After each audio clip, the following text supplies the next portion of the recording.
Hey everyone, welcome back to the channel. So if you are into epic adventure films with a mix of history, mystery, and some mind-bending twists, then you have come to the right place. Because today, I am diving deep into Fountain of Youth, the 2025 movie, directed by Guy Ritchie. And I will break down the full story in detail, including all the key plot points. So there will be major spoilers ahead. So the story kicks off with a high-octane chase in Bangkok. And we meet Luke Perdue, a disgraced archaeologist and treasure hunter who has just stolen a priceless painting from some shady criminals led by a guy named Kasim. But when Luke was zooming through the streets on a scooter, dodging bullets and bad guys, there is also a mysterious woman named Esme, who is also after the painting. Then after the chase, she and her henchmen tried to intercept him on a train, but Luke manages to escape with the artwork. Then at London, Luke surprises his estranged sister, Charlotte Perdue. And Charlotte is a museum curator who is going through a messy divorce from her cheating husband, Harold, and she is fighting for custody of her young son, Thomas. So Luke shows up at her museum unannounced, but his visit isn't just about family. Luke sneaks into the museum and steals another painting, specifically Rembrandt's Head of Christ. But Charlotte catches him in the act and chases him down, but Luke convinces her to hop into his car. Then she met with his partners, Murphy and Deb, who were old associates of their late father. Well, their dad was a legendary treasure hunter who always emphasized that journey is more important than the destination. And Luke reveals that he is continuing their father's legacy by hunting for the mythical Fountain of Youth, using clues hidden in 6 historic paintings he's been stealing. Then things escalated when Charlotte gets questioned by Interpol Inspector Jamal Abbas after returning to the museum, and she also ends up getting fired from her job because of the heist.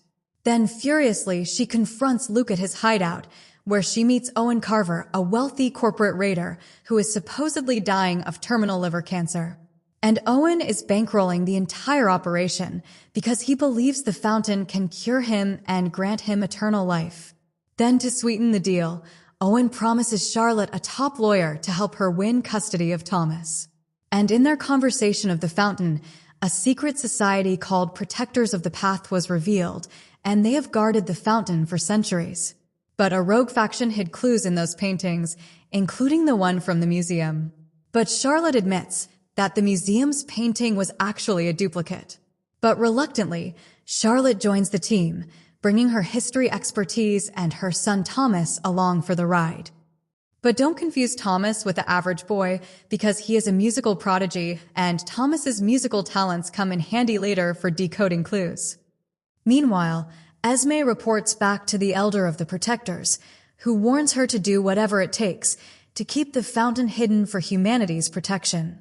On the other side, Luke and his group travels to various locations, piecing together the puzzle from the paintings, facing off against Esme's team and dodging Interpol. But in one tense sequence, they secure a key artifact in Cairo, of course, not without a shootout. Then the climax builds as they reach the fountain's location, which is inside the Great Pyramid of Giza. But for the team's safety, Owen hires a squad of heavily armed mercenaries to secure the site, while Luke, Charlotte, Thomas, and the team unlock a secret passage using the clues. Then Inspector Abbas shows up with Interpol agents, but they're outgunned by the mercenaries. So that's why Murphy and Deb try to help but get caught in the crossfire. But Esme and her protectors ambush the mercenaries and killed them. Then she teams up with the boss to pursue the group into the pyramid. Then deep inside, Luke and team finally discover the fountain, a mystical pool glowing with otherworldly energy. But then comes the most shocking twist, like Charlotte figures out that Owen isn't actually sick, and he has been faking his cancer to manipulate them. Owen just wants to hoard the fountain's power for eternal youth and dominance. And after the disclosure, Owen shoots Luke in the arm and forces him to test the waters first. And when a drop of Luke's blood hits the fountain, it triggers visions of eternal life, but with a horrific cost. Well, Luke sees that drinking would drain the life force from those he loves most, specifically showing Charlotte and Thomas aging rapidly and dying while he gains youth. Actually, it's the fountain's curse, It transfers energy from your loved ones to you, but if you're completely selfish, it backfires by draining your own life. And after seeing the vision, Luke refuses to drink, and miraculously, his wounds heal anyway. And just as a boss and Esme comes in, Owen greedily drinks from the fountain. But since he only loves himself, the waters turns on him, causing him to age rapidly and wither away in a whirlpool of energy, essentially sucking out his life force until he is a husk.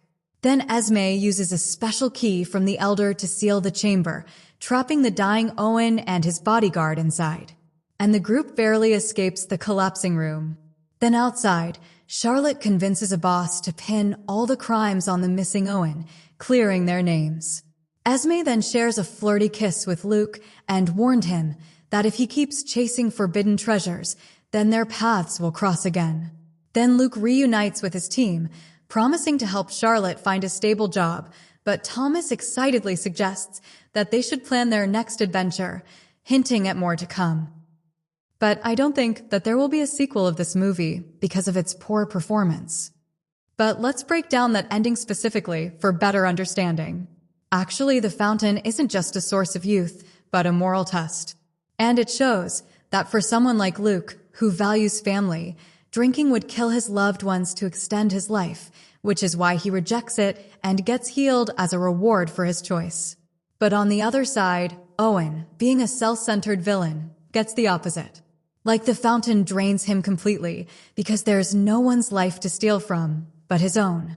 And it's a clever twist on the legend, emphasizing that true immortality comes at too high a price and the real treasure is human connection. Well, the film leaves Owen's fate ambiguous in the end because we don't see a body, but the rapid aging and chamber collapse strongly implies that he is dead or trapped forever. And that open-ended tease with Thomas suggesting another quest, it screams sequel potential, keeping the adventure alive. But like I said, I don't think there will be a sequel. So if you loved this video, then give it a like and subscribe for more Movie Explains.